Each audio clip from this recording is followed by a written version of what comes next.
been a tough couple of weeks for the Nationals. The former leader, Barnaby Joyce, was captured sprawled out, of course, on that Canberra street after mixing alcohol and prescription medication.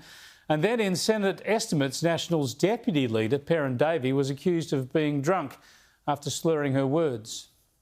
The arts would come in and it would be this is what we're saying. Now, Perin Davey has said that her slurred speech was exacerbated by a medical operation on her throat some years ago, but she's fronted up to join us now. Good to talk to you, Perin. G'day, Chris. Thanks for having me on.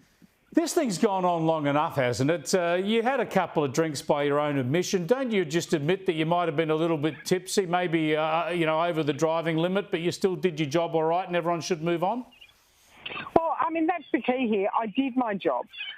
Yes, and my medical condition, my throat catches, I slur occasionally when I'm really tired.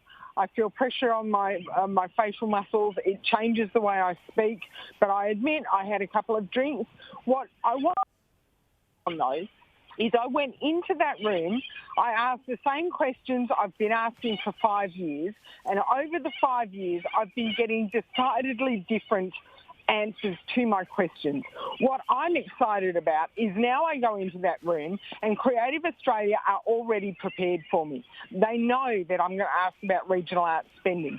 And the other thing that people are forgetting is that through that attention and through that focus through estimates over the 5 years, they have changed their attitude towards regional arts spending. All so right, I was excited. I want to get onto a policy issue, but it's the same with Barnaby Joyce. I mean, he was obviously affected by alcohol. It seemed to me you were obviously affected by alcohol. Why don't you just concede that point and move on instead of always trying to add in other reasons?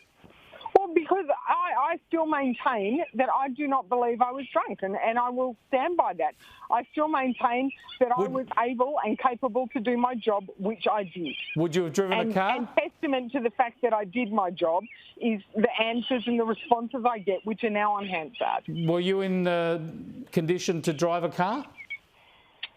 I wouldn't know. I mean, we don't have random breath testing in Parliament, but if we did, I would subject myself to it. All right, let me move on because I do want to ask you about one crucial policy issue, especially for people in the rural areas, and that is this proposal to phase out live sheep exports. This is going to be a massive hit in Western Australia and probably other parts of the country as well. Do you think it's possible we would do that?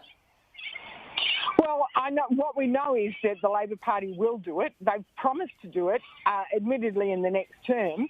If Anthony Albanese thinks it's such a good idea, he should have the guts to front up and meet with the Western Australian live sheep export industry and sit down with them and explain why it is such a good idea to kill their livelihoods, because that is what this will do.